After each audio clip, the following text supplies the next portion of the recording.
bring it back. Bust it wide open, then I tell her bring it back. Bust it, bust it, bust it, bust it, bust it, bust it, bust it. What is gangsta time? Hey, single ladies, where we at? Come on. Hey, Slim City. Hey, single ladies to the front. Lonely bitches. Wait there. Dude, yes, sir. 3 in the morning. Wait for.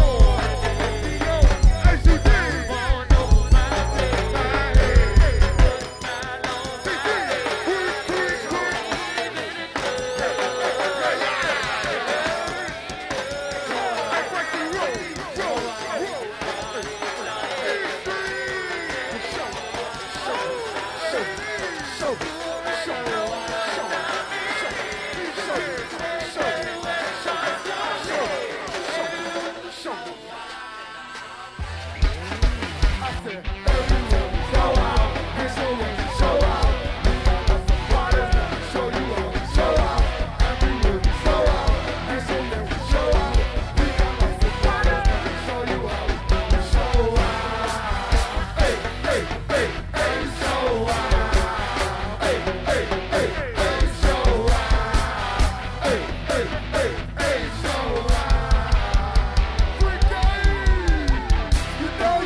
welcome to BounceBeat Radio, man. Look, like promised, if you on IG, if you on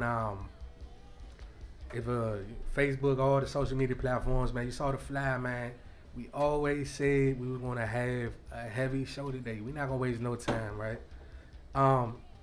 It's been an up and down week. The weather's been kind of creeping back into the summer weather. It's getting kind of hot. It's been very interesting. Bird, what's up, Bird? Man, cut your mic on. You gonna talk? Mike T, what's up, Mike T? Yeah. Bird, how was your week, man? Same as usual. As usual. Yeah. Man, the word through the grapevine is you did some DJing at X4B with what band? Yeah. Man, how was that, man? Amazing. Great experience. Yeah. Is this your first time DJing at a go-go? Yeah.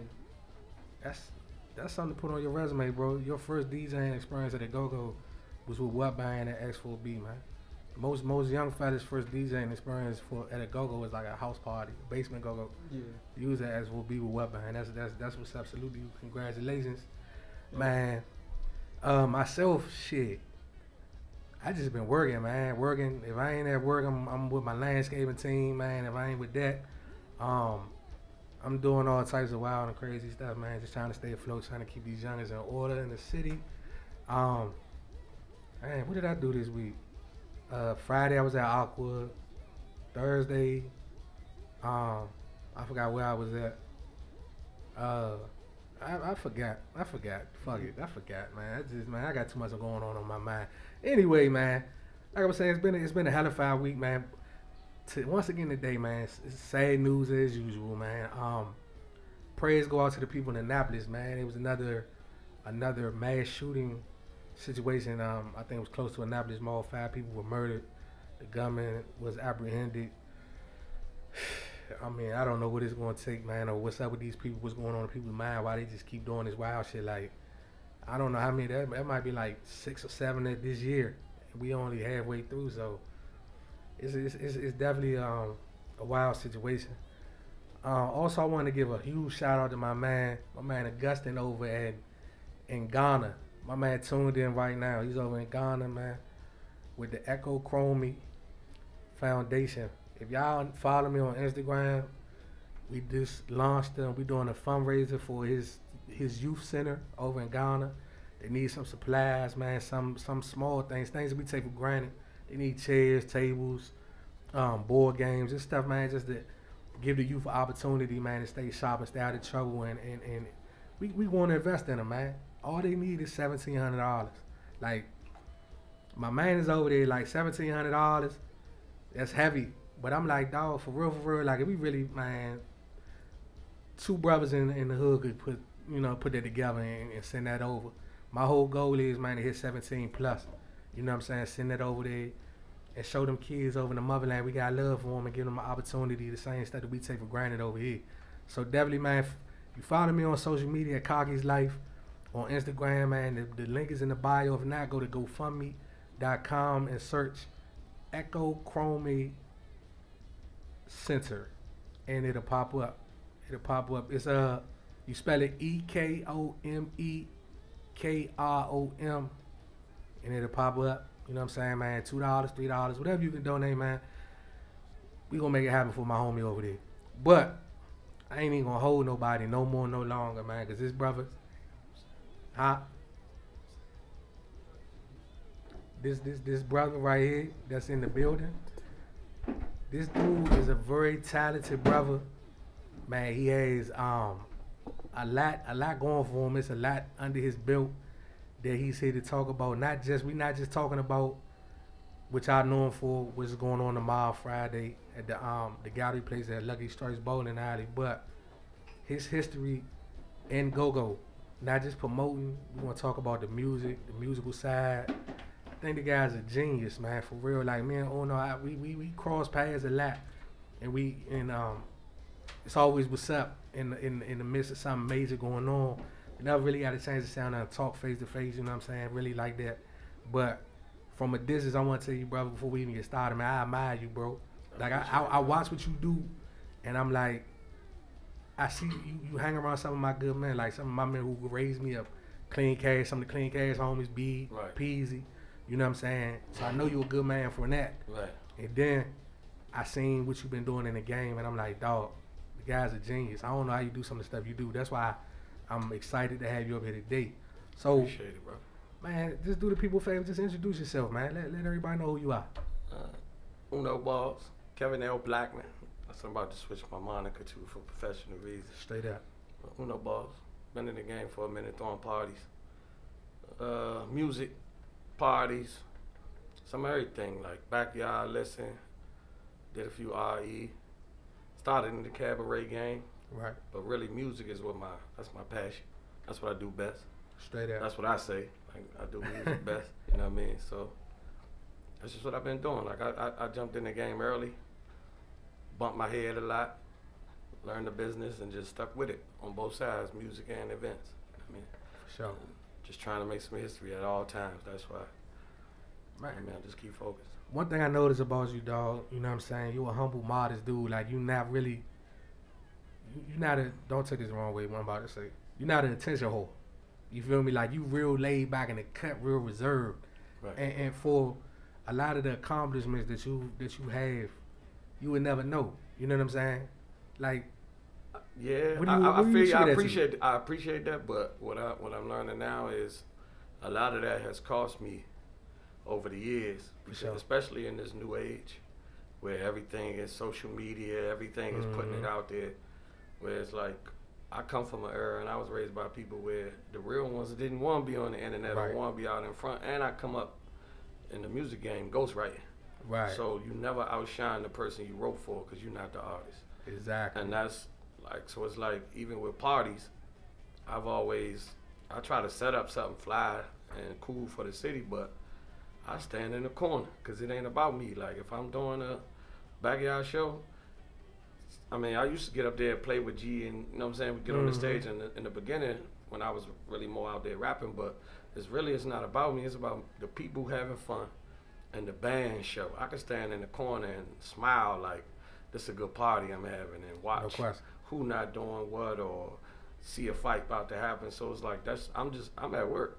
Right. But what I realize now is I gotta kind of put my face out there more because that's what they want. Like, and people want to know the story. Like, I appreciate guys like you. Nico always invite me up here quarterly. You know what I mean? To come tell a story, because I'm about to tell a story. I got like a documentary and all that Yeah. coming out.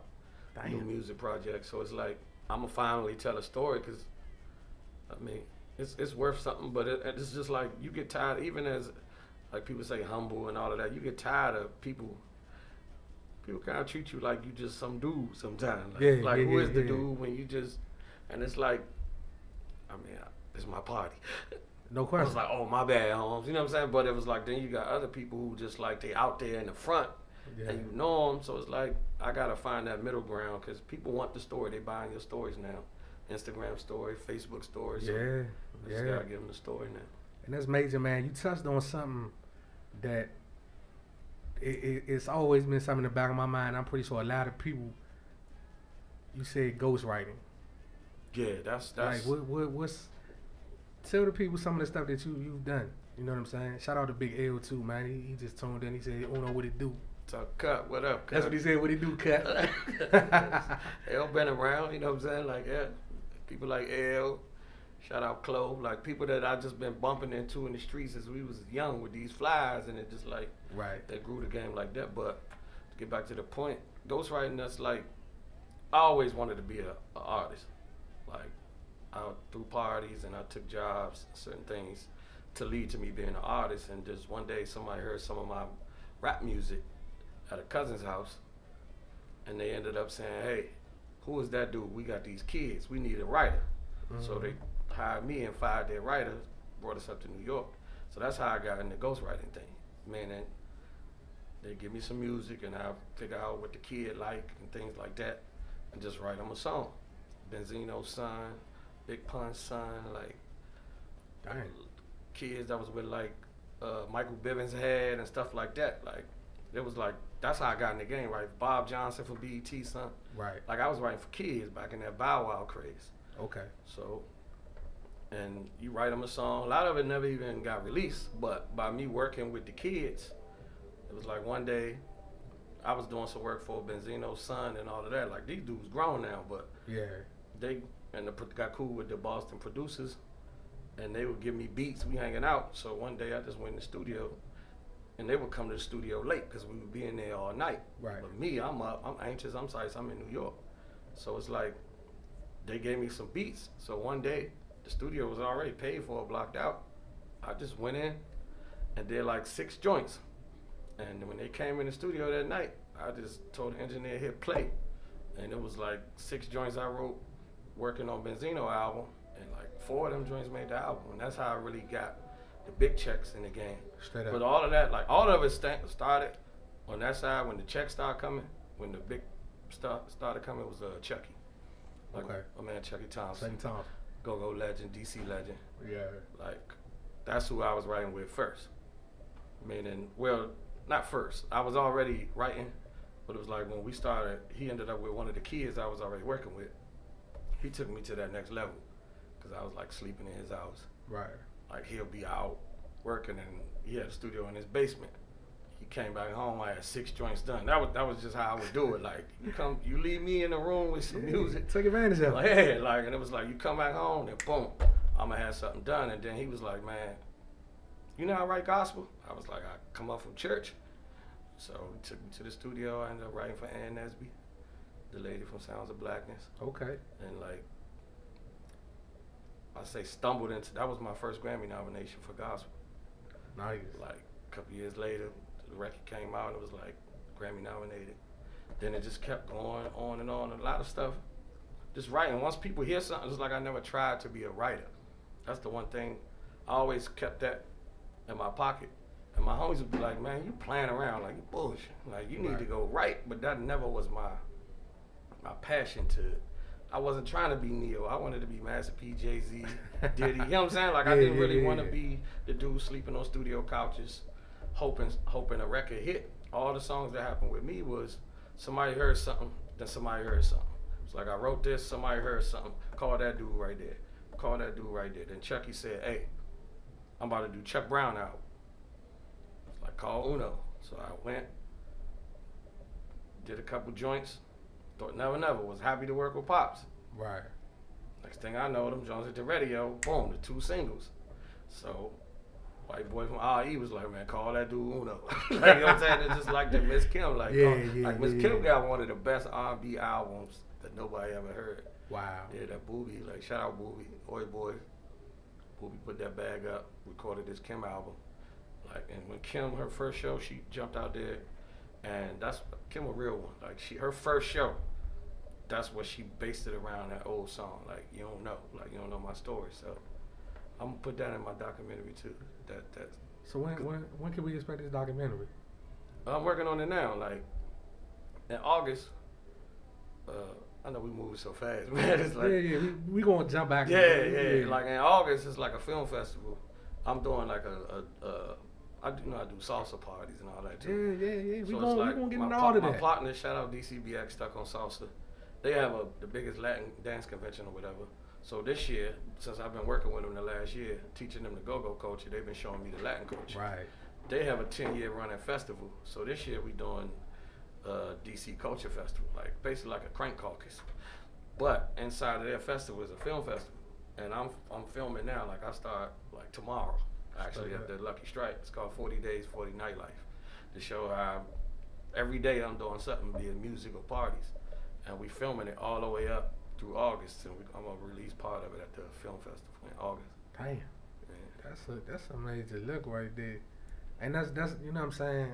That's another thing, a major thing I respect so much about, you know, your work in the game is how diverse you are. It's like you're not stagnant on saying, well, I'm seeing 300-400 people on a Thursday night at this place. I'm gonna continue to do this. Like, when I started to see you, like this, we said the salsa jump, the rooftop parties, like all types of just different atmospheres and different opportunities for different people or genres to come out. It's like, man, it's amazing, dog. You know what I'm saying? I always wanted to throw a party somewhere I wanted to be. Meaning, like, you know, DC back in the days, like, man, we wasn't checking for them rap clubs and all of that. But then once it started getting popping, we would have to go to a hall to get a go-go. just drink water and all of that. And then we go them other clubs and like they buying the tables and all of that. And then you start walking through there and you see certain homies in them clubs. And I'm like, man, these my men in here buying these bottles. So I was like, I want to be here because like the go-go women, I love them, but it was like, it was a different kind of women too. So it's like, but it's all from our area. So I was like, you know what? How can I get my music in these kind of environments? Because again, I was in New York. So I was partying in all of the top clubs because my man is like part owner of One Oak now, but he was doing the big clubs in New York. So I come up raised in like the EDM techno clubs and stuff like that, or like in the parties where you couldn't leave the club because he the promoter and Diddy don't go home from the club till 8. Damn. Like, you know what I'm saying? It was just like, so I learned like, man, it's levels to like the quality of clubs. And I see when I got back home, I'm like, man, our people are spending money in the quality clubs, but these are go-go people. So how do I get this music into this type of environment? Right. Because I know for a fact, if they buying $1,000 worth of bottles for songs they don't even like, I know they're going to do it for Scooby. I know they're going to do it for Big G and IE. And that was like, that's been my system ever since. Like bottle service, I brought bottle service to the go-go. Like, it's a few promoters that are, you know what I'm saying, we always talk smack. Like, man, y'all was not popping bottles. I brought bottle service, like, man, and like tables, buying tables. Yeah. I brought that over to this side. Okay. You know what I mean? It was like, because it's like, why you don't sit us down? How come the waitress is not here when we here? They here tomorrow night, and they don't even make this kind of money. So that's why, I'm kind of known for, you say I'm humble, but I'm kind of known for being a little bit jerkish because I fight. You know what I'm saying? I'm a fighter for my people, my culture. Like, don't give us nothing less than you giving the people on another night. But you made a valid point, and it kind of like it struck me a little bit because, like I tell anybody, like I'm the oldest one that's on the team, and I remember coming up like I'm a black hole baby, like point blank period. Friday like, and Saturday, that was us too. Yeah. So at the end of the day, it's like, I never knew anything from that standpoint of tables and bottles and nothing. Like I always tell people, like, man, you had Black Hole was basically all ages go with grown folks and no alcohol. You know what I'm saying? So it's like you sit around and you partying or whatever the case may be, but you might be 13 partying, and the next person next you might be 36.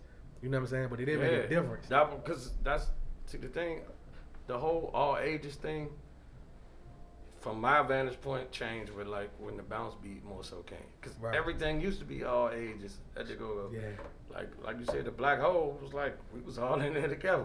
Wasn't no IDs to get in the black. No sir. So, but then the social side of it, I don't know when it changed socially, like because I know I can't claim that part of it, because like you talking about, I was sneaking in places like the club and the Spy Club and like joints like that when IE started playing in certain spots. Right. But yeah, like coming from the Black Hole, we ain't had an option. But even in those spots, there was no option to sit down and be VIP. The DC people went, and that's how they stole our style out of them rappers, because they were buying that champagne a lot of times in like them hip hop pretty kind of clubs more so than there wasn't none at the Black Hole and stuff like that. So that it's like that element. The street guys brought that element over to go-go, and just some of us just gave them somewhere to sit and a nice place to spend their money. And like you say, like I can't pinpoint when that transition took over in a sense. Because they was popping bottles in the 80s, but it was like I don't remember a lot of pictures. I'm 40, but it was like I don't remember a lot of pictures of people popping bottles at the go-go. No question. They was doing that at like the spots where the rappers and stuff was coming. They never really gave like I ain't never seen no stuff like that. I mean, the most, and like this is before a lot of people time that's listening, but like DC Live, you know what I'm saying? Those type of situations. I'm sure it happened before that, but that was the era where I got into saying, man, hey, this is what I want to do. And like, shout out Kurt Bone. That's what really turned me out. Straight up. Like that UDC parties and them Felicity joints. That's when I realized, like, man, I don't need to be in the street. Like, I can make money doing this. If music don't work, I'm gonna make money selling fun. Cause I went to that Kurt Bone party at UDC gym for my birthday, and I know they was popping bottles in there, but it's like that's when I got turned out. Right. And it was like it was DC. That was the first party I saw that looked like DC Live. Everybody was dressed like DC Live, but it was us. Yeah. It was like the dudes that we see playing down the Herbo. It was like the homies from around the way. Like, No question. like I rap about it on the joint I got with Gavi. Like, middle of the party, watch a dice game break out. Like, they used to Damn. shoot dice at them joints, Yeah, man. Like, yeah, it's yeah. like in the middle of a party, so that it felt like home.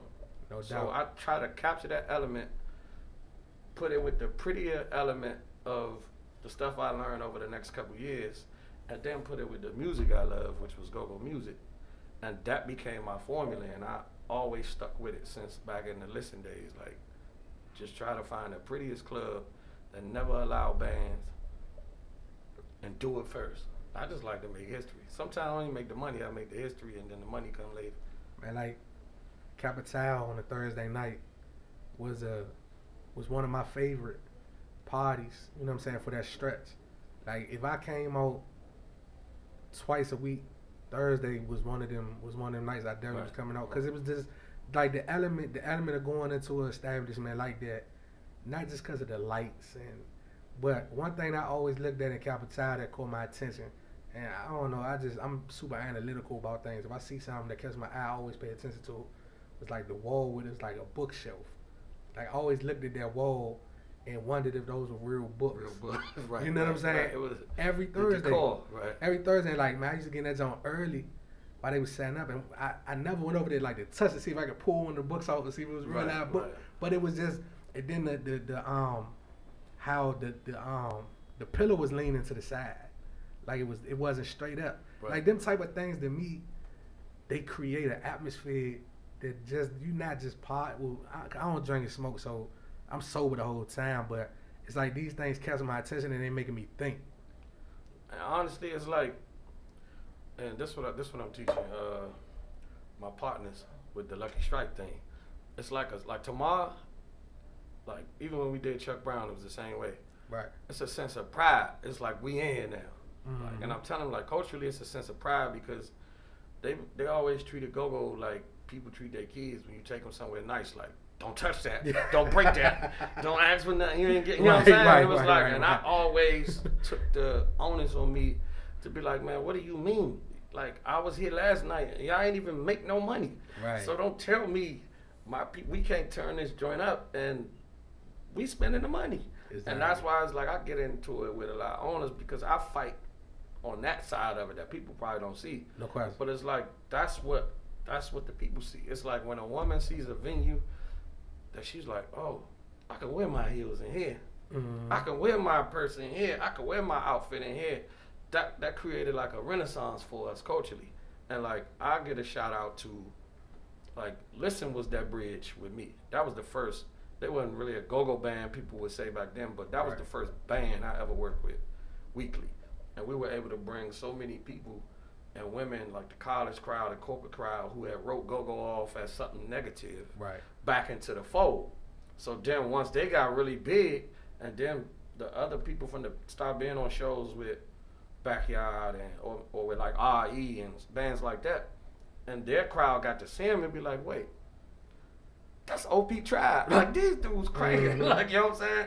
And then it just kind of flipped the whole scene and people started playing music that more so fit our age as we was growing up. Right. That's when everybody got horns again. Everybody started opening shows with slow music. Right, It's right. like they changed the culture because in February when we first started working with them, they was getting 800. By the end of that year, they was getting 6,000 playing 5 nights a week. Sheesh. They was getting 6,000 on Saturday. That's facts. And it just changed. It was like a wave. Like, Right. so everybody was like, man, we need some horns. We need a male singer. We Right. need a female singer. Right. And it changed the game. But what it did was it softened the image of the music and allow us to pick some locks and, Yeah, and get yeah. in these buildings. Yes. Then once you get in that building and they taste the money, they were like, oh, yeah, we did make $6,500 last night. What you say this other band to make us? All right, let's get them on Tuesday night then. Right. That way we'll make $6,500 2 nights. Next thing you know, a venue is letting go in 3 nights. And then it's like, all right, somebody else can take that business model and go down the street. The problem with us was it wasn't no order. Exactly.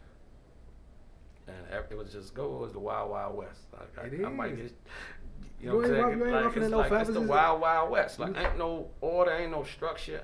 It ain't enough honor. And as far as like, man, leave that alone. That's day block.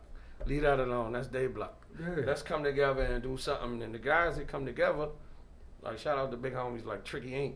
They come together. They deep, Yeah. but they ain't go promoters. Like you know what I'm saying? But they come together and they respect the game and they get in the game, do a few jumps a year and get out. Mm-hmm. Go is such an economy like no other city. Everybody's like the Wild Wild West. Like you could set up anywhere and get some money. So Yeah. why do I need to check with you?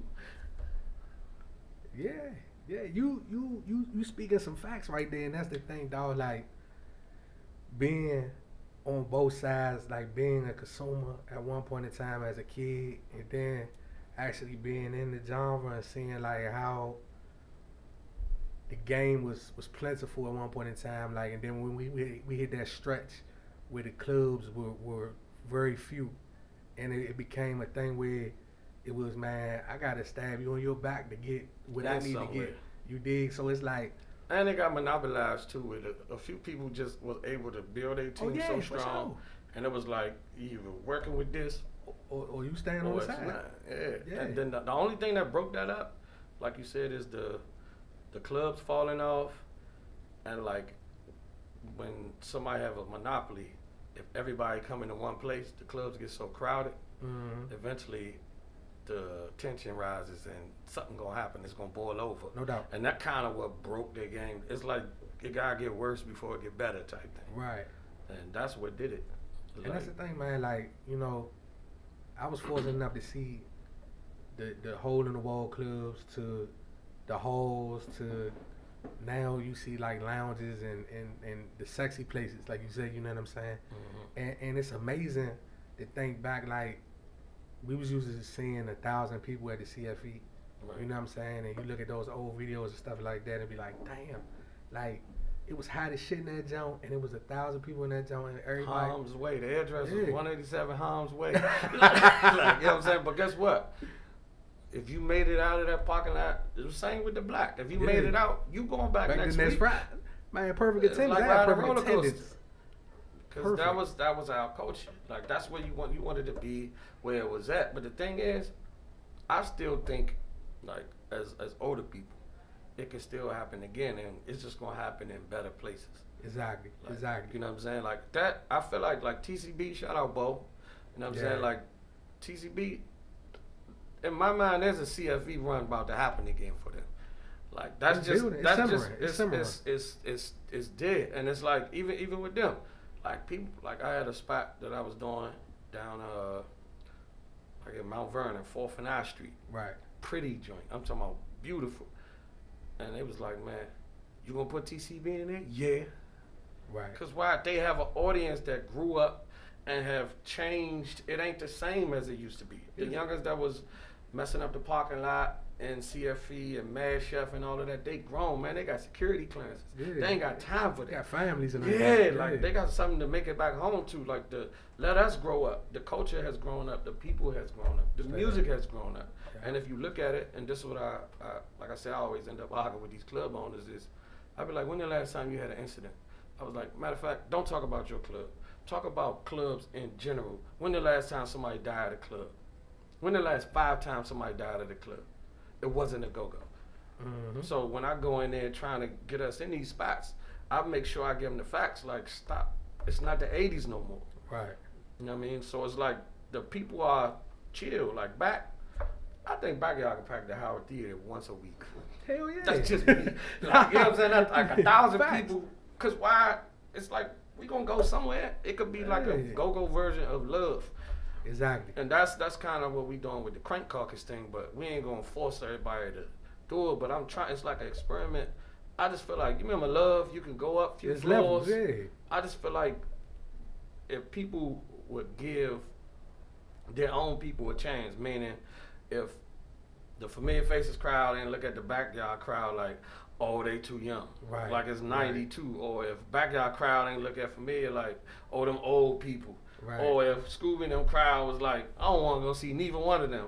Love could happen again in this city because on a night, all of those bands can pull 500 to 700 people.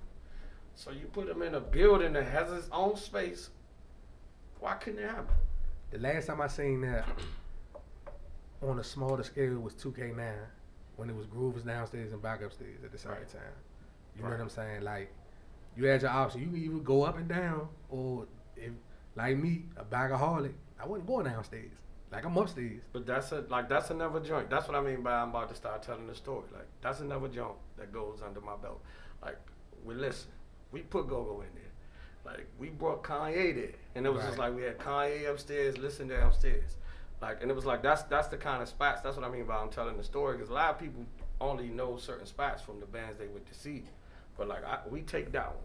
Like, we broke ground for that. And you're saying the business model worked. Right. But that was a growth period. No question. Like, if you look back at 2K9, it was kind of harlish, but it was better than what we had at the time. No question. No question. Now, a few blocks Howard Theater went up another level.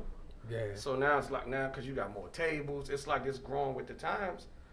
So Love had the tables, everybody can have their space. No question. And I think that would work, because why? You gonna stay with what you like. I don't care if it's halftime, if it's rap, if you like groovers or whoever, ain't really going down there to see back. Right. But if 200 people would go down when back play and vice versa, why wouldn't that happen? No doubt. If there's enough parking, then the neighborhood's safe enough. Yeah. And with the new, I'm a dreamer, but I just feel like it can happen one day. It's not far fetched though, bro. You know what I'm saying? Especially with the new DC. Like I try to tell a lot of younger bands that come up, you know what I'm saying, up here and we talk. I'm like, you know what I'm saying, you gotta grow with the culture. And you know, a lot of times like what you mean, I'm like, you gotta have something that's gonna gravitate the new DC to you. Then once you pull them in, then you can give them, force feed them what you normally do. Exactly. But once you pull them in, like, cause you know what I'm saying, if you study, like, that's one thing I tell them, like, dog, I took psychology and all that. If you study people, the people in our city now, they go to work, and then when they get off work, they looking for a happy hour or some type of live entertainment. They socialize. Yeah, like they built the city to be social. Right. And if you look at every quadrant of the city, there's a strip of nightlife. Like, people still, like, I was having a conversation with a dude yesterday. We was talking about the trolley on Benning Road.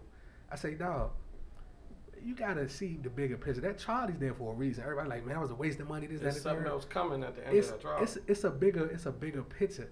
Just because it go down towards 21st and it ain't, you got some assholes down there, don't think that that's gonna be like that forever.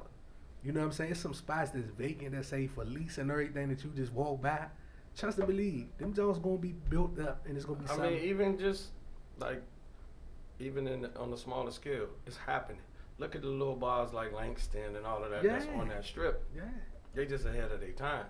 Mm-hmm. And like you said, it's the eyesore factor. Once they could put more pretty stuff around it to get them to come past Bladensburg Road. Exactly. Like, once they give them a reason, they're coming to get the property that's past Bladensburg Road. That's what we talked about on the other radio show today. Like, they trying to clean it up so it ain't as many eyesores. But they coming to get the cheap property. No doubt. But they going over there and Uber pools to party. Right. But once they have a reason and feel safe coming past Hack and Jamal, that trolley gonna make a lot more sense. And then 5 more years, once they feel a little safer coming past 21st, the Chateau, that little strip, that trolley gonna make a lot more sense. Then it's all gonna connect. Yeah. And it's like, we either gotta keep our culture in the midst of it and grow with it, or they're gonna take it from us because they ain't giving it back just because you whine. Nah. I tell everybody, you leave out the city if you want. You gonna need a meal ticket to get back in. You know what I'm saying? I ride down Benning Road all the time. And I always look to the right and look at the All Days building and be like, Slim, we used to go on that joint once a week and get something, whether it was just a headband or some socks. Right. And like, this joint looked like nothing was ever there before. You know what I'm saying? It was like a piece of culture that a lot of people didn't get a chance, you know what I'm saying, to see and be a part of. Like, riding up Pennsylvania Avenue today, the DDTP sign is still right there. Right. You know what I'm saying? And people look at that joint probably, what the fuck is that? Or they don't even pay attention to it. But I look at that joint every time, like, I'm riding uptown doing work today. And honestly, like, I want to say, for us, or for some people that was born in, how old are you? I'll be 37 in November. For some people that was born closer, like to our era, that DDTP sign is our shrimp boat. Sure enough. You know what I'm saying? It's just a south side version of it. Yeah. And that shrimp boat, when them people came and got that, they made sure they leave that sign. Like, that's grandfather law. Yeah. That's grandfathered into the city. Straight Like, up. I don't even know DDTP might have that. That's probably why they left it there. But Yeah. that's like, that's our shrimp boat. And for DDTP, because the shrimp boat preceded us, for some of us. Right. But that DDTP, we remember that coming there. We grew up with that. Yeah. That's like the madness uptown. I was just saying, I'm You why know am what I I'm that saying? other Like, thing? it's like certain spots are part of your visual, it's part of your life. You know what I'm saying? It's part of your story. So maybe that's the case with that. I'm going to check into that. Yeah, it's deep. You know what I'm saying? I riding up Georgia Avenue, was cutting a yard of Girard Street, rolled by 3120, Madness. You know what I'm saying? And I always look at it as the Madness building, but they was doing some type of renovations in there for something. Lord knows what it's about to be. Right. You know what I'm saying? So you look at the city and you see, man, dog parks, and you see, man, a bar. You see a bar, an outside bar. I'm up Morton Street last night with a couple of homies. They got a live outside bar on the top of 640. Yeah. You know what I'm saying? They partying, like you could hear them. And it's like, dog, 15 minutes later you hearing that party, but the police come down the street be like, man, y'all too loud, y'all gotta move. Right. That, man, we talked about all of this morning. Yeah, man. Because it's like, that's the point. It's like you looking at us as an eyesore, Yeah. but you changing the laws and letting it benefit the other people. Sure Like, enough. if we going to be here, the laws got to benefit us too. Like, the Mhm. same with the weed. Like, you walk through the city, it smell like weed. It Yeah. smell like pack in the whole city. And it ain't the black people or the young people that's doing it. It's legal to smoke weed. They are stoners. That's that generation. Right. But they get a pass for it. Like, even in the, like the dispensary side of things. Like, you know what I'm saying? It's like, where's the dispensary east of the river? I don't smoke, but I just don't hear a lot about it. Nah. You know what I'm saying? So it's like, if you know, we get way off topic, but it's just like, I'm into all of it. You know what Nah, I'm this saying? what we do. If This you what we know, if you know, all right, it's 90 guys on the corner, right? And they in a certain thing, that should be an initiative if you really cared about what the community cared about. Sure enough. Like, you know what I mean? Because like, at the end of the day, there's science in these dispensaries and stuff like that. Right, right. So if you really, you give them an unemployment office. But what about the programs and all of that to make sure that, hey, y'all want to work in this field? We got one on your side too. Yeah. And then you ain't got to worry about the people scared of the clashing because we got one on our side too. And that goes what I always say in Crazy Word can attest to, and we talk about like the last month or two, like with the spike of violence.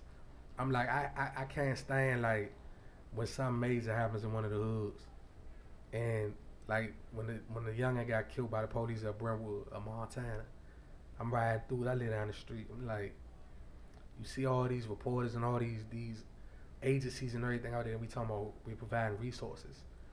Why we being reactive instead of proactive?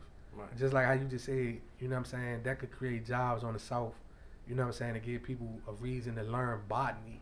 You know what I'm saying? Their version of proactive is getting you out the way before the money Yeah, comes. straight up. Like, that's how they proactive. Like, hey, you standing here, let me get you out of the way so that when I bring this company in, they don't get to see you because you're a quote-unquote eyesore. Instead of saying, hey, let me give you something that you can feed your family with and things like that, and you build something, you're no longer an eyesore because at least you got to go to work and you look like the people that we bringing in here. At the very least. It's shallow, but that's just how I look at it. But that's a whole nother, it's all ties in culturally because a lot of people, like, they don't understand the economics of it all. And me, I look at the economics, even as a quote-unquote promoter, because people are like, man, you still throwing them parties. Don't you still go to work?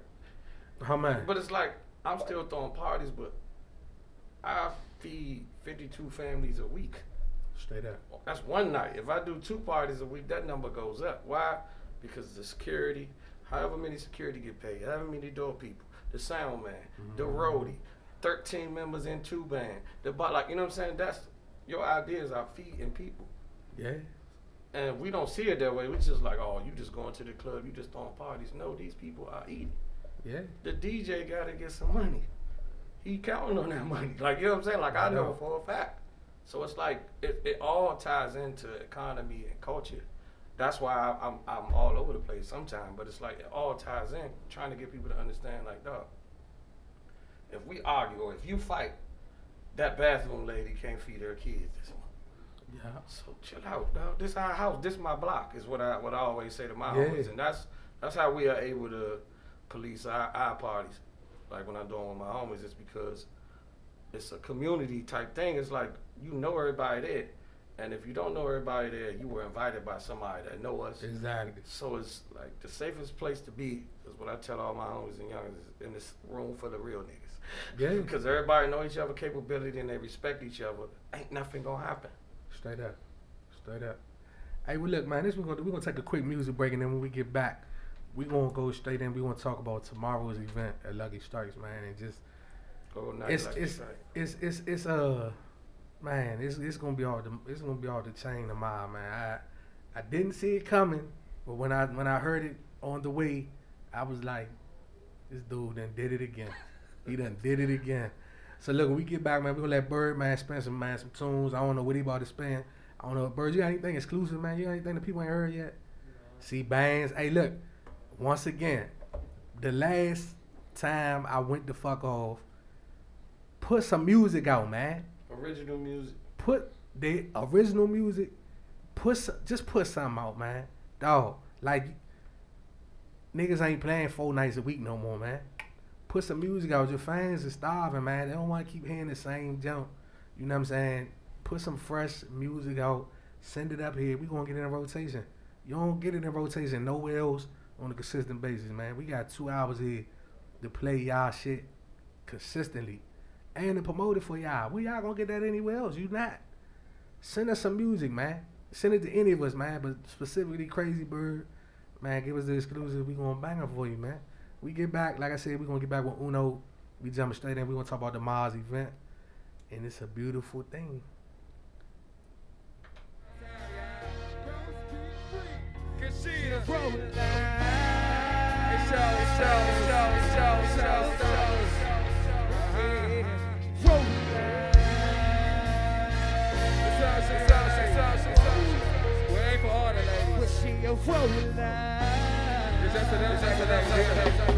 Hold up. Yeah. Hold up. Hey, bull. Lady. You got me in the council crazy. Hey, hey, hey, hey, hey. Hey, hey, hey, hey. You got me in the council crazy.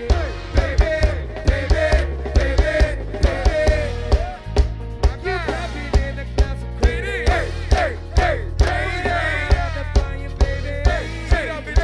Hey, you got me in the council crazy. Hey, good see ya. Hey, sound,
Keep bouncing, bouncing like the band. Your boyfriend just mad 'cause he didn't make the band. Yeah, he ain't shit. Ladies say he ain't shit. Well, your boyfriend just mad 'cause he didn't make the band. Yeah. Keep on bouncing, bouncing like the band. Your boyfriend just mad 'cause he didn't make the band. Yeah. Every time I come in the kitchen, you in the kitchen. I'm in the kitchen.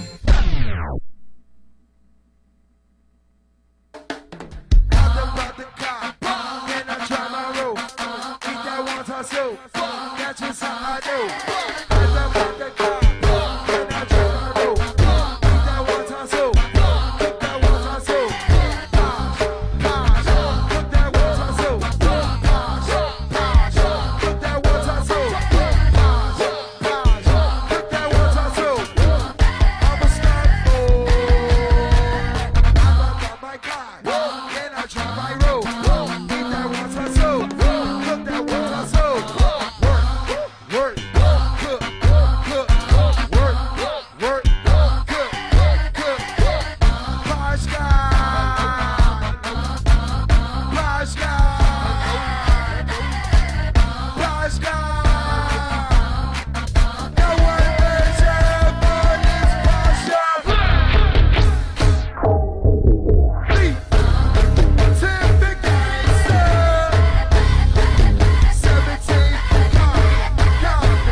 welcome back to BounceBeat Radio. Hey, look, man. Bird was just spinning the ones and twos, man. He was going off. In between him going off, man, me and my man Uno was just having a good conversation, dog. Like, if all my young people out there, man, if you got some older homies in your neighborhood and they doing something with themselves, man, and they making moves and you like how they living and whatever, man, just it ain't about, man, dick riding on that. Just, man, pull them up and be like, man, can you show me a little bit of how you got the way you was at, the way you at. You know what I'm saying? And a real man is always gonna put you up under the wing and take you down the right path for you to be successful.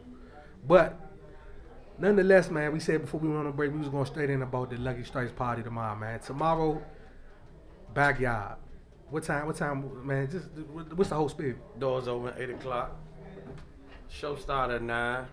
Cause back gotta get up to rock that aqua too. Yeah. So we just giving an option for the older crowd to come out early, Straight up. hop on the train, come down Gallery Place, just get it in. We're back. Show start at 9. They're gonna give you 2 strong sets, and then once back done, it's a regular Friday night party. Go night at Lucky Strike. We got Right. Black Passion that come on for the late night set, cause people just come all night. So Yeah, I've been when saying that. backyard in, you don't have to just go home. Like, we're gonna party with back. You can take a break, and you still gonna get about 2 more sets of music, or you could just go with back up to Aqua and just do a marathon. And you know what I mean? I saw some pictures, I think from when KK and them was up there, and I saw, you know what I'm saying, a couple of different nationalities. Yeah, You know what I'm saying? And then it's a by then Gallery Place, even though Gallery is historically known for where like the youngest go hang out, like with the city changing.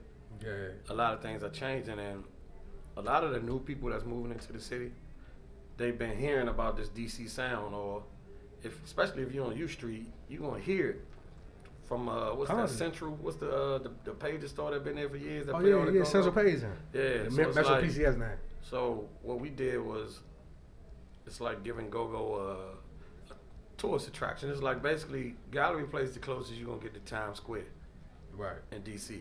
So it's like putting it there, it gives us good cover for other people to just come in and just get their chance to hear the music. Like I said, if you catch the train, you can catch the train from U Street. You can walk. Some people walk, and it's Lucky Strike is a known entity as a corporation. So having Go-Go there, it gives people a safer place that they feel like they can come. But even if you were not even planning to come, because we've had it a few times where it was a busload of people from another city that came bowling, Right. and then they heard the Go-Go and stayed.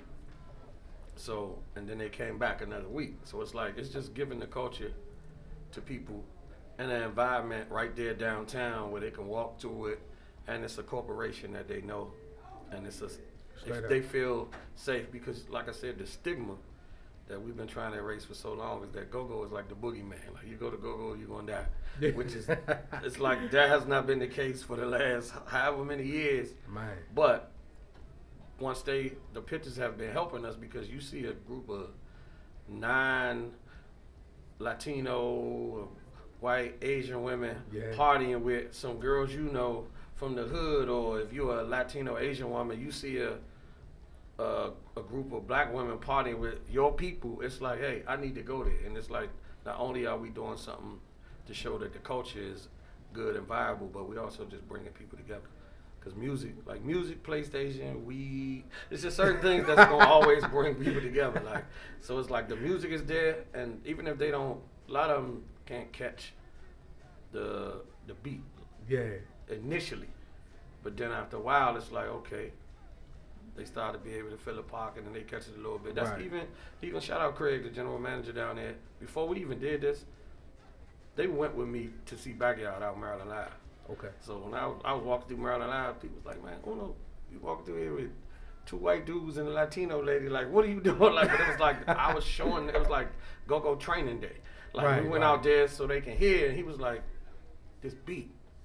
He was like, I feel it, it's funky. He Can't was like, deny this it. beat. You And then he can't was deny like, it, man. he started calling out music that it reminded him of, and that's what they do. And the next thing you know, they catch the beat, and then you see the Chuck Brown. Chuck Brown has always had a bunch of white fans. Definitely. Always, because that's how DC was back then. From Maryland U and all of the other things, and just the city. So when you see white people at a Chuck show, it's natural. Yeah. So yeah. that again, it went into the pictures in the regular weeks with Dynasty, Black Passion, and you see the nationalities, and then you see the nationalities mingling, and we coming together, and it's just like, this is for the city. Like if this the new DC, it's still the old music, but we're gonna teach y'all if y'all want to learn, but we here to stay, musically and culturally. No doubt, no doubt. Let me ask you this though, like, I see you do a lot of. What's your affiliation with Black Passion? I see you do a lot of work with Black Passion. Like, I was doing, like I said, I got in the bands with Listen, but Black Passion was just like a younger band that they were playing some music back. I'm talking about back in like the Cranberries days, I think that's probably, or no, they used to open for Backyard at Safari Steakhouse. Yeah, Mike Nice. But I saw how they would try to like at least play a little bit of music, and I was like, I like this little band, and I know they was cheap, so it was like I started doing a few parties with them. Then after a while, doing my thing musically, coming back and forth, I was like, man, I want me a band. But I wanted my band to be in the mode of, this was after I was finished working with Black Alley and listening to all that. I was like, I want my band to be in that mode, because that was my base audience, like the more corporate, college, different kind of crowd. So I just started taking a bunch of musicians from like Black Passion. I basically changed their name. And I took a few musicians from other bands, like Lil Willie. I done had a bunch of people play with me. And they were my band. We started calling each other Big City. Yeah, we started calling the band Big City. And it was like I used the promotional relationships to kind of navigate. Cause we started in August, but we ended up on the Black Men Coalition show by that November. Then we was at Miami Takeover by that next July. And we did it that way, but I brought a lot of the younger bands. A lot of the musicians came from the younger bands, like the BounceBeat circuit. Where we are. So they really didn't understand the grind of trying to cross over and hustle up into a different kind of style of go-go or whatever. So you would have your clashes here and there. And then me, I'm bankrolling it all, working and publishing checks. I'm like, man, you know what? Leave that. Like, you know what I'm saying? Then after a while, Doc formed the band back. And just kept, then I had Red Carpet, few other places, but Doc put the band back together. So it's like, that's forever my band. That's my band. That's what I like when I do shows, like when I perform at the Howard Theater or go on the road. Doc and them learn my music. Like when we did the whole Flogo thing with me, Booby, and Garvey, Doc learned all our music. So that's like, I don't care who we got in the band. Like Black Passion, like that's my band. Like when I walked in here tonight, Nico showed me his banner, his go-go banner. It's just like, man, my young is that. You know what I'm saying? It was just that was a joke we had, but Black Passion since then they've been my band since we switched over to the Big City side of it. Okay. Make a lot of sense, man. I remember Big City, man, playing at dang, this is when I had 3DB, man. We played with Big City at the Onyx over on 7th Avenue by the Tiger Mall by Southview. Yeah, that was the first time me seeing them as Big City. And you know what I'm saying? A lot of people been coming at me, like they feel like they shouldn't open for Black Passion and things like that. But it's like I built Go-Go Night on something that I knew I could kind of like foster. Meaning like I trust Black Passion, I trust Doc to execute what I need to execute while we build his night. And I know he cool and popular enough, and the band is popular enough to execute what we needed to execute. So some bands that we bring in, they might feel like, oh, while we open for them, we can out-crank them. This is a system that I'm building. It's like they are my roots to my Jimmy Kimmel show that I'm trying to build.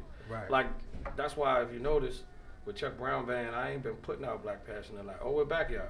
Because I don't want to ever be perceived that Chuck is opening for Black Passion or Backyard is opening for Black Passion. But when they have to go to their late night shows, Go-Go Night as an entity still exists. People come for Go-Go and they get to give them that. So that's why we bring in people like Killer Kyle, and next week we doing Steve Roy and Six, because it's like it's our night.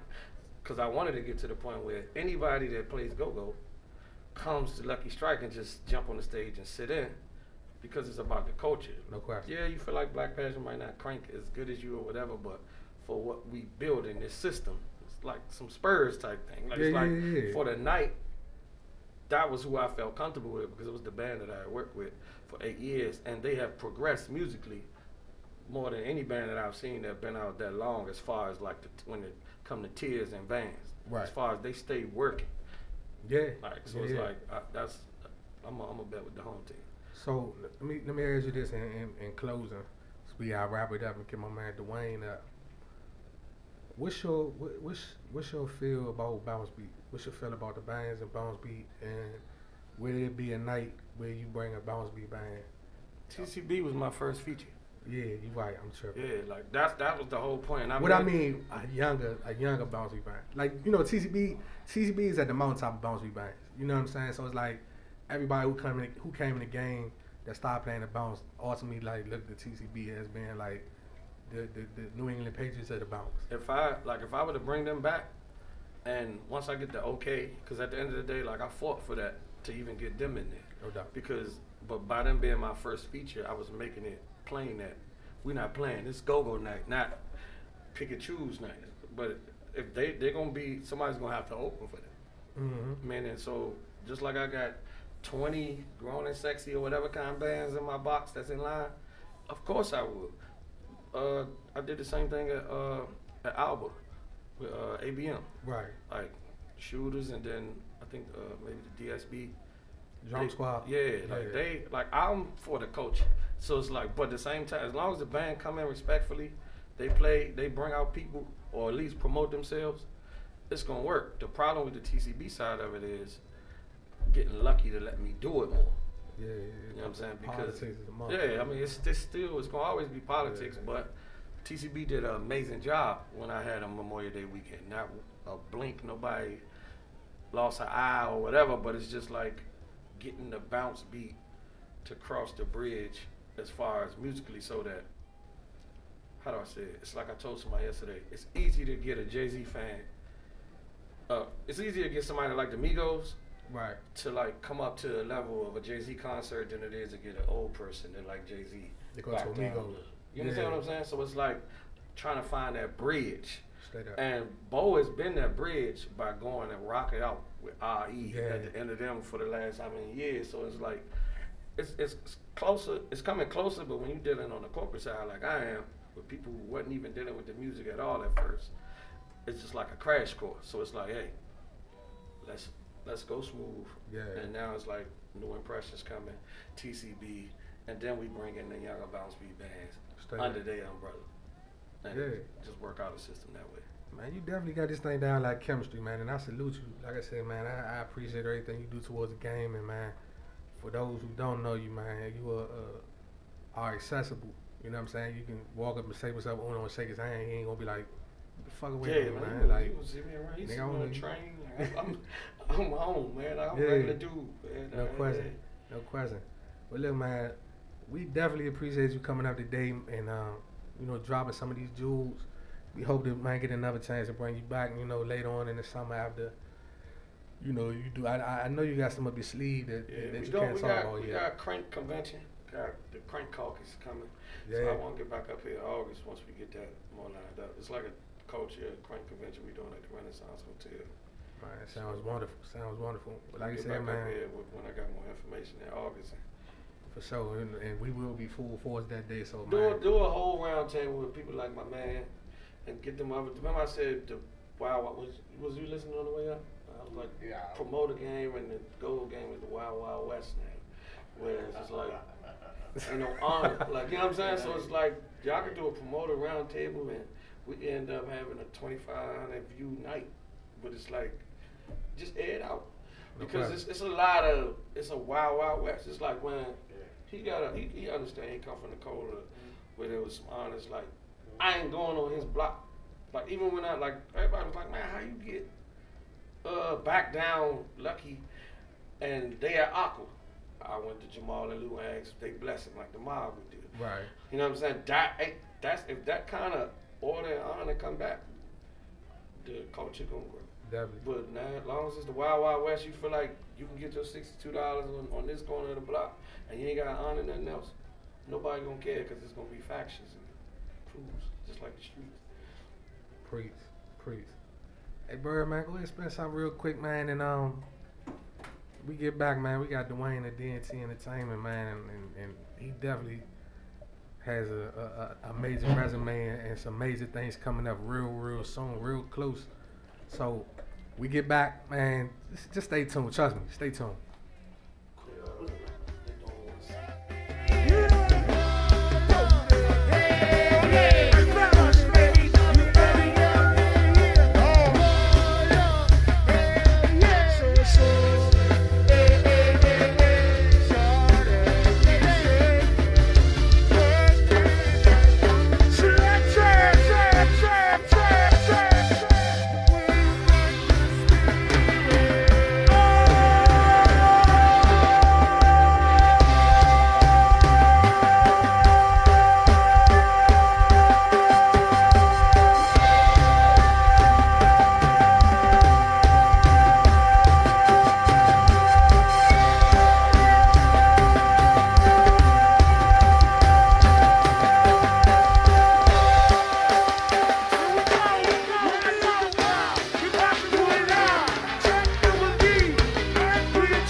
Hey, welcome back to BounceBeat Radio, man. That was real quick, man. Threw a little bit of TLB in there, man. But look, time flies when you're having fun. So I definitely, man, wanted to get into this real quick, man, because we dropping jewels on y'all tonight, man. Anybody that's in the game, I hope you tune in, I hope you listen, I hope you taking notes.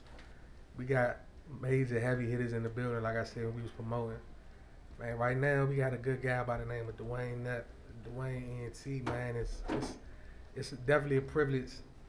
Like I told Uno, man, I respect everybody in the game, like point blank period, because we all aiming for success and excellence.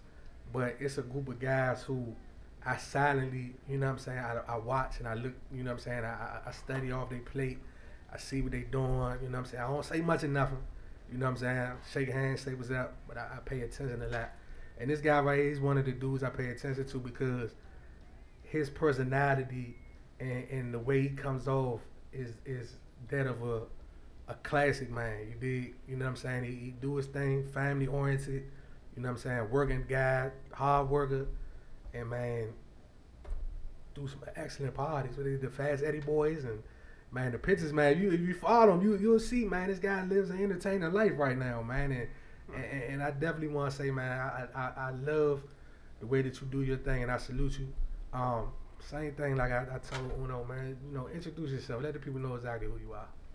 So, Dawayne Nutt, CEO of DNT Entertainment, put the company together in 2014, though I've been doing this for way longer than that. Originally, I've been playing Congo for like 30 years, which is originally where I started at, and transitioned over to the management side, which actually Uno and I kind of crossed paths. So, the very first Black Passing show, or a big city show actually, over at the Mansion.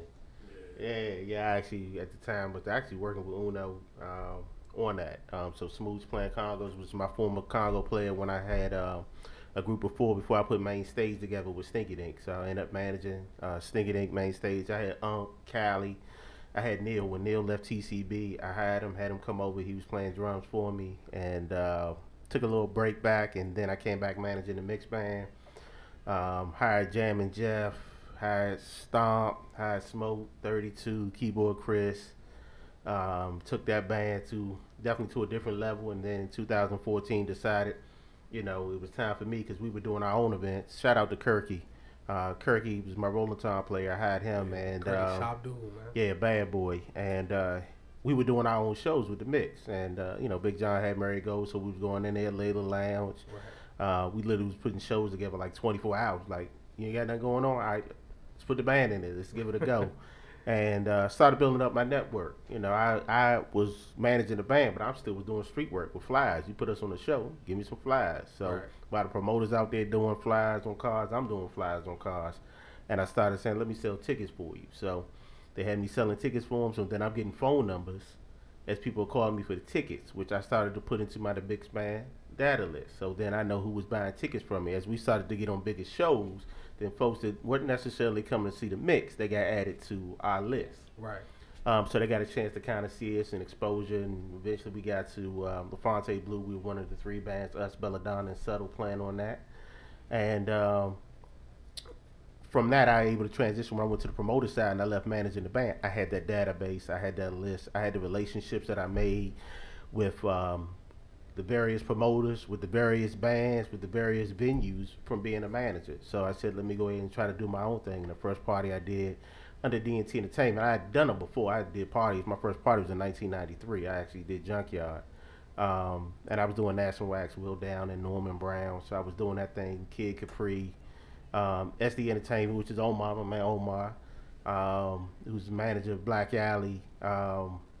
He had his company, SD Entertainment, and we had our own company, which was Direct Impulse, with Bobby Jones, Kenny Mack, my man Fats. We were doing our thing on that one, and they started doing cabarets. DJ TY, he was part of SD Entertainment and stuff. So I made that transition back. So it was my first party in 2014. Did Rare Essence at Layla Lounge. First party we did like 450 in there. So it was flooded. And I said, you know, this is paying off, because the last year I managed my band, the mix, I put $11,000 out of my pocket into it. So it was just like, all right, I got to see the return on my investment, which I started to do starting in 2014. So from there, it's just been going on. I've been doing all the bands. Had a great relationship with Los from 100 Proof Entertainment. Right. Because he was booking my band, the Big Band, at the time frame. So even when I managed the mix, my cousin and I had Tri Entertainment that we had. And we did an event, Los and I did our first event at Upscale. Same night as Summer Breeze, man. We did 800 people in Upscale with just one band to mix. So it was just like, man, we need to come together again. You know, there's a niche for it. And like I say, the rest is history. Him and I have been doing things together. He's got his thing, 100 Proof Entertainment. I got my thing, D&T Entertainment, and it's just been going from there. Man, John like gave the whole formula in like a minute and 20 seconds, man. That's deep. Like, relationships are major. Relationships are definitely major in this game. You know what I'm saying? If you cross the right people in a good way and create that bond and that bridge, man, you can definitely be successful. Like, I know Una was saying that earlier. You know what I'm saying? With some of the people he's worked with and the people, the managers from the club owners and everything. 2014, what is it, 4 years ago? Yeah, 4 years ago. 4 years ago, I mean, in 4 years, you done made a lot of noise. Yeah. You done made a lot of noise. Like, yeah. And it's amazing, you know what I'm saying, like you said, coming from playing in the band and managing the band to the promoter part, like the official promoter part. Like, that's different levels, man. How did you do that without crashing? Man, there are periods when you do crash. I still crash to this day. It's periods where I work myself till I'm sick. Like Monday and Tuesday, I'm just sick in terms of doing parties. I'll do 4 parties in 3 days. Right. You know, just grinding and pumping and pushing. But it just comes from the, you know, when I was managing the band, I was in the studio, Rio Studio, 4 or 5 o'clock in the morning when I was managing the mix band. And it'd be like 5 nights out of the week when I was managing the band. And, you know, I actually lost a marriage managing the band. It was just, it pulled me so far away from it. But it was a lesson. It was part of the sacrifice in order to get to where I wanted to get to. You know, money-wise, you put out $11,000 and you out 5 nights out the week and you see what it does to, you know what I'm saying, your relationship. Yeah. But it was a sacrifice I had to make in order to get it to the where I wanted to get at, because I saw the bigger picture.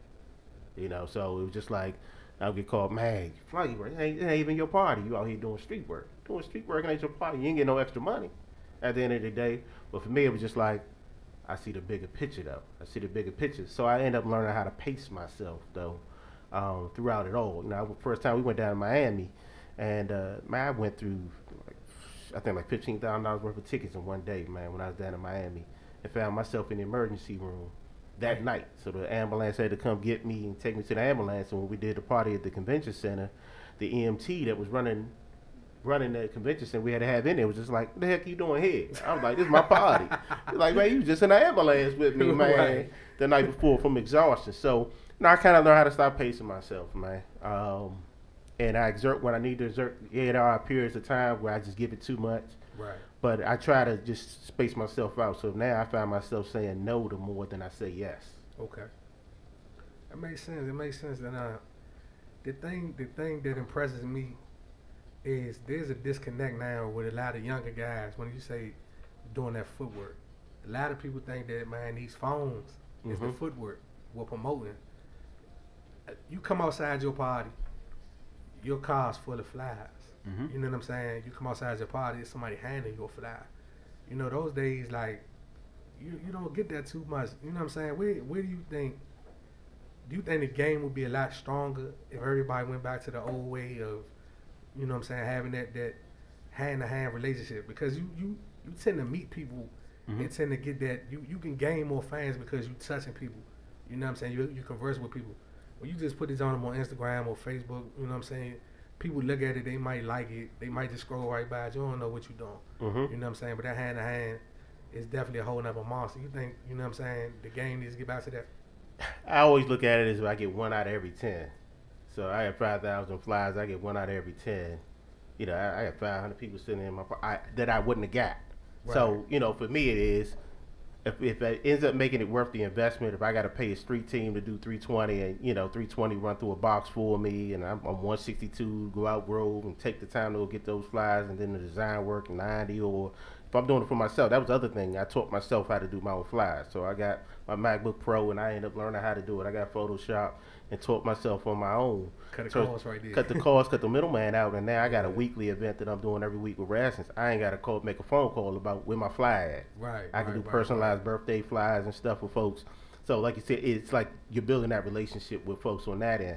But the hand to hand, I think, is key. Like you said, people identify. So now they identify. I get a lot of people like, "Hey, what's up, Dawayne?"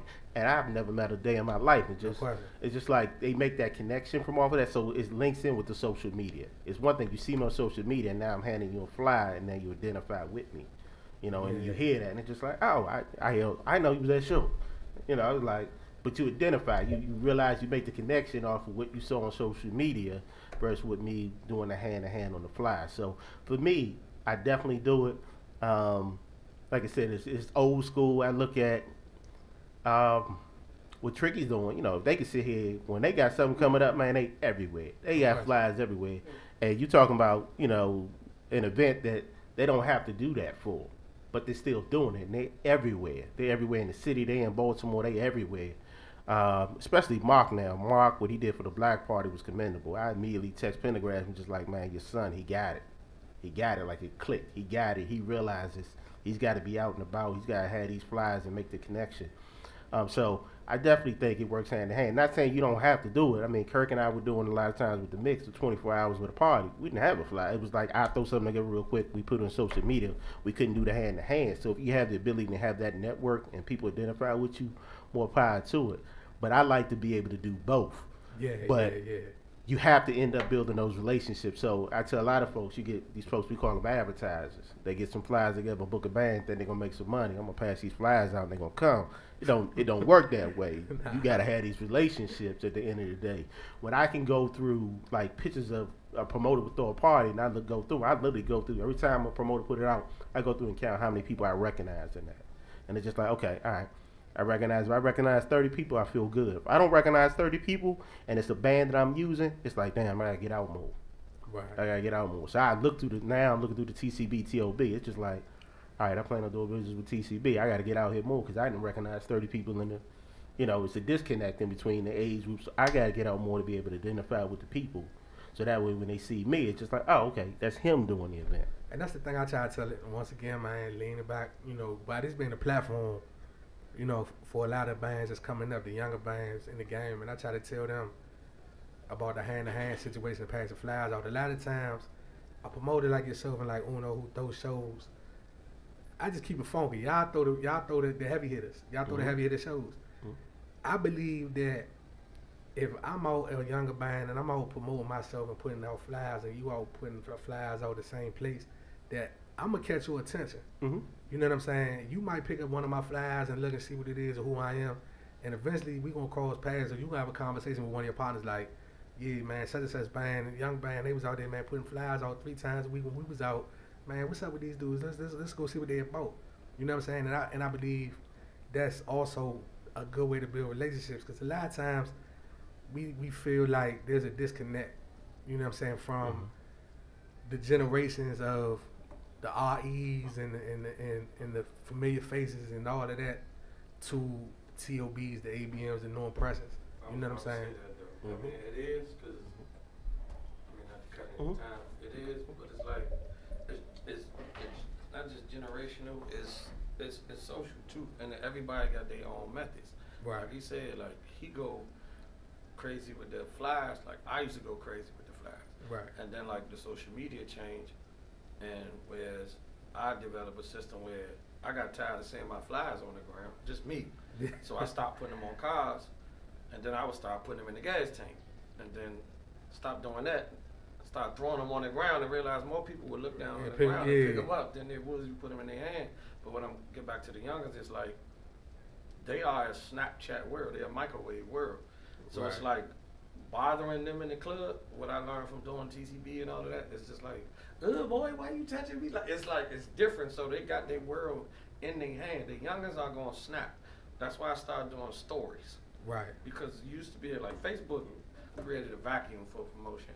So it's like the old people. We still on it. Yeah, we still on it. That's our flop, but that's our flyers though. Right. Putting a status, push your name back at the top of Facebook. So that's like you passing out. You got 5,000 friends. You just passed out 5,000 more flyers. But for the youngins, like the BounceBeat bands, they like, dog, well, why I gotta go all the way over there when if I just say this, 2,000 people gonna see it. But it's about the impressions, and this what I'm learning. I'm sure he already on that page from the salsa people, the impressions part of it and the analytics of going in and see, yeah, you got 4,000 views, but you got your percentage versus the impressions and all of that. It's like the youngers not gonna see that. Right. They just know, man, my snap lit, I got 100 likes. And then some of them, you put them on a show and give them a chance, they won't promote it. Because they feel like you doing them a favor because they talented. And like, dog, this man just said he a Congo player. I took go to the Grammys. It's like, how you more talented than us? And how you doing us a favor? No question. You know what I'm saying? But that goes all the way to like generational and social status. Like, cause if you go say like the mix, what's the joint right here? The joint you did, the 800 right here. Yeah, like that joint, you know those people gonna read the flyers. They gonna come out, they gonna grab them, they gonna read them. Mm-hmm. That's that generation of it. You put TCB at that same building, you go back to mine, it might be a whole parking lot full of flyers. They like, man, I gotta get the fuck out of here. That's what he mean by is it worth the money. So it's just like, the shit is like chess. But with the youngers, it's like, but see, why I gotta do that? This is my thing though. This is like my rebuttal. Like you say, it's chess. Now, playing chess coming from my standpoint, like when I had 3DB back in the day, when I got an opportunity to get with Vic at the Black Hole to get my band on the Black Hole on the card, I said, look, I'm gonna have to do something that ain't nobody do to prove that I'm serious. I took the same flyer Vic got, took it to a graphic designer, just got my band added to the flyer and got 5,000 flyers and went and painted them out myself with me and my lead talking SIBO. Like, and my purpose behind that, it was of course, you know what I'm saying, to get the people to understand who was playing with Backyard that night. But at the same point in time, it was a mental thing for me to try to show Vic that like, dog, I'm gonna go above and beyond so that you won't have to pay attention to what I'm doing. Like, even if I didn't grab 200 or 300 people out of the 5,000 flyers I passed out, you seen me out, you seen me spend my own money to get my own flyer to promote your show, to promote that my band was on. You know what I'm saying? So you gonna have to feel me. You know what I'm saying? Because ain't nobody gonna do that. The average niggas just not gonna do that. Hey, It's initiative. what I did was, and Martin will tell you, was doing LaFonte Blue for a whole year. Wherever he was, I was. He doing flyers, I'm doing flyers. He was gonna see me Right. To the point he was going to add our band. I mean, we was getting on the Blue Line shows at Knights of Columbus. We were playing on some big shows. He kept saying, I'm going to get y'all, I'm going to get y'all, I'm going to get y'all. And it was a whole year, literally, before he finally got it. They gave us a chance on my birthday. We rocked out, and then it probably was like another year again before he even added us again. But it didn't stop me. My grind was still doing that. And what I was doing was I was looking at the flyers, seeing who were the promoters doing shows. And then I'm calling you, I'm putting you on my text list, and I'm inviting you out. So if it was a show where I didn't have a guest list, we was working up, I paid a cover charge. You got you, your girls, 5 people coming, BBMC. They was throwing their parties, doing their things down in Phillips. I'm like, okay, cool. They rocking out, doing their Blossom joint. They doing Lux. All right, I'm going to have them come out. 6 of them come out. They got their girls with them. I paid for all of them. It's like, okay, y'all going to come in tonight, hit my band. Then they started adding us to some of the shows. So it ended up taking it, up the level of our band. Yeah, we was opening for Subtle. Yeah, we was opening for Vibe. Right. But then it ended up changing. Once we got to that point, I ended up adding 32. I made the investments in our band. Then these bands were opening for us. So that's the thing, man. And I'm sitting over here laughing because it's like minds. You know what I'm saying? Thinking like, and I'm thinking about some of the same things that I did in the past. Similar to exactly what you're talking about. Just understanding the bigger picture, like them investments that you got to put in there to get out of what you want in a situation. You know what I'm saying? That's what a lot of people don't understand about business. And they'll look at you like, you crazy for losing that money. Somebody always think I'm absolute batshit crazy. But I always tell them, man, if you open a lemonade stand, you got to buy the wood. And most businesses, like real businesses, will operate at a loss for a year or some change. Okay. Like real businesses. Like Yeah. when you open. Like he just said, he put a bag into the mix. Yeah. Or was it main stage? Big City put a bag into it, but the thing was, you got to do other things, and he got it back. Yeah. He was still in business. Like he's saying, he started a company in 2014, but he was still a business entity. No question. What you saying is the investment. People don't want to invest nothing. Everybody want right now money. It's like, all right, and then you want to be a promoter. All right, cool. Man, we lost how much? 1,000. And this shit dumb, I ain't doing this no more. Like, dog, you get your party running and you running for 5 years or something like that, it's gonna come back how many times? Yeah, yeah. And that's what I'm saying. No, people don't want to invest in themselves, let alone your ideas. Right, right. Hey, so D man, cause time, like I said, time flies. Saturday, the Fillmore. What's up? What's up with that, man? I see, like, yeah. I'm playing, I'm jumping out, and I don't know nothing about nothing. Okay. So, Sure. I see DC, LA. UCLA. I Yep, see- Collins. I see- Collins and Michelle. They're Yeah. out. They're literally in LA. They live in LA. And it's crazy. I just talked to Carl because I said, are you in town? Uh-huh. You know what I'm saying? He was like, nah, I probably won't even be in town. You know what I'm saying? But I got my team that's going, run the point for him. I see you. I see RG Entertainment. I think Red Lips. We see Red Lips. Yep, celebrating her birthday. Red Lips. Yep. How did all this Come together. come together? So Rashawn and I did the Lifestyle Summerfest, the second annual Lifestyle Summerfest last year at the Howard Theater. Right. The year before he did the Gateway Pavilion. And it was hot as fuck. It was hot as I don't know what, and yeah, the people it was just too hot for the folks to come out. So what we said was, let's take it inside, but still let's keep the festival feel to it. Let's incorporate multiple genres of music. So we did the hip hop artists that we did last year, mixed in with Backyard and Black Alley, so folks can kind of get a different taste of the city. Last year we had Madness set up in the lobby. So it was like, we're going to give folks our city when they come in there. We're going to give you everything that you can get from D.C., we're going to give you. And this year is the exact same thing. We're just taking it to the Fillmore this year. Different venues, actually a bigger venue in terms of capacity-wise, in terms of what we can do. Right. And we're doing the same thing. Montu's going to be set up in the lobby with the clothes, the backyard stuff. I got to talk to Scooby because I understand he's got a clothing line. I want him to set up too so we can go out there in terms of supporting our own on that one. Backyard's doing 2 full sets. Last time we did on New Year's Eve, they couldn't get their full time in, but this time they ain't got to worry about that. You coming out here, we built the time backwards for Backyard. So Backyard's doing 2 full sets.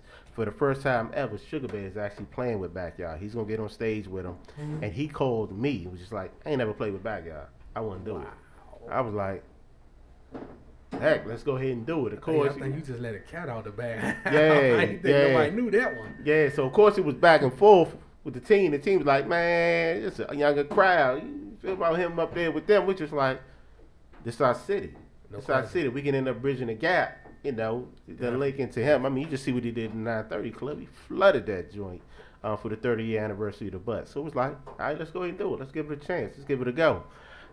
Kim and Scooby definitely doing their thing right now. Yeah. So, you know, that's going to give us kind of like, they're giving us the flavor that Black Alley gave us last year on there. We love what they're doing.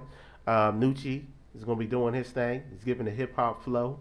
Patrice Live is going to be giving you the R&B flow that's going on. CCB is going to be giving you that crank. And they're trying to get back right now.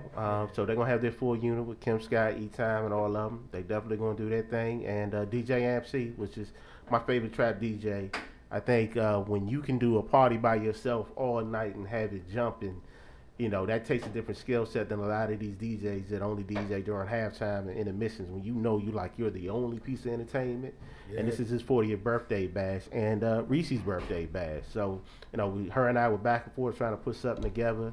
And it was just like, let's combine it. Let's put it together. Let's celebrate your birthday here. And that's what we're going to do. So, doors open 8 o'clock. Show starts at 9 o'clock. And it's jam-packed, literally jam-packed with entertainment from 9 to 2. How the tickets are tickets still for sale? Or? Tickets for sale. So I put tickets in 4 DTLR locations because the Fillmore kind of forces me to do the bulk of my tickets. Actually, 92% of my tickets have to be done through Live Nation, which is the Fillmore is a Live Nation venue, so that's where it makes the bulk of its money via the fees that are added to it. But what we did is we incorporated the fees into our tickets. So we tell you they $30 tickets, they $30 tickets. So Straight up. so we got tickets at 4 DTLR locations. One right down the street at Iverson, Minnesota Avenue, Rhode Island Avenue, and the new location in Greenbelt. You can go to livenation.com. When you do, please type in Backyard Band. Don't type in the Fillmore. We had people like, oh, I'm popping it in, and it's not popping up. Type in the full Backyard Band. It's gonna pop up on there. Tickets available. We have reserved seating along the sides. The reserved seating is more. Those are $60 seats, but you can pick your seat out what you want to do. You don't want to do that. We want to be at the public. Tickets are $30. That's cool. That's cool. Run that down one more time for the ticket sales. Where they at in DTLI? So at DTLI, you're gonna have them at Iverson Mall, Minnesota, Rhode Island, and Greenbelt. So those 4 stores. Okay. And Live Nation.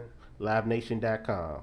Or you can go to Ticketmaster.com. Search Backyard Band. Search Backyard Band, and it'll pop up. Or you can put Lifestyle Summerfest. It'll pop up on that one too.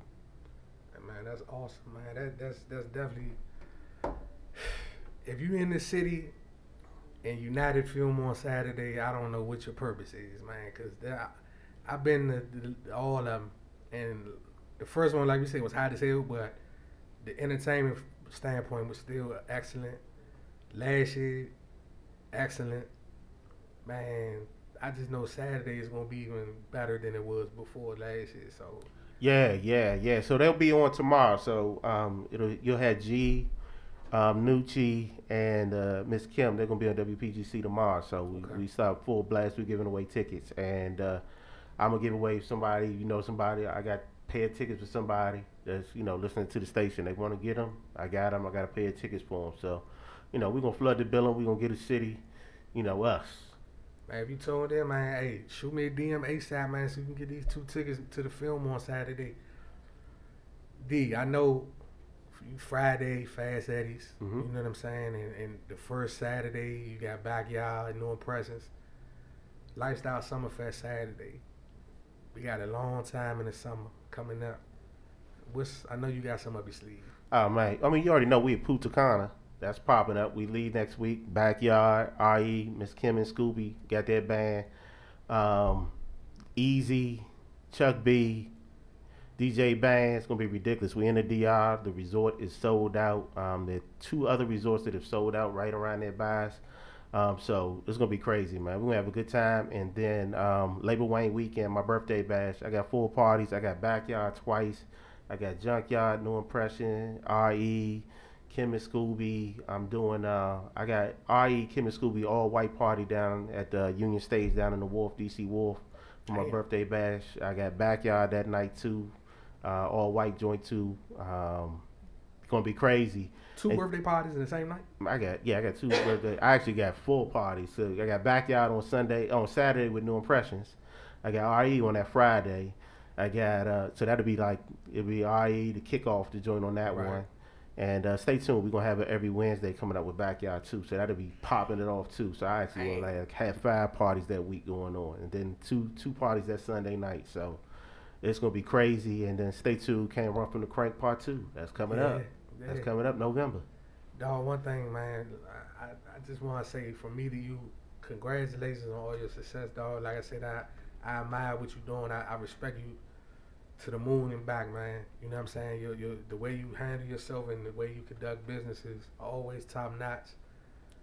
There's no jankiness or nothing like that, man. And it's crazy, man, that your background is as deep as it is, man. Like, I didn't know that you played congos for a band.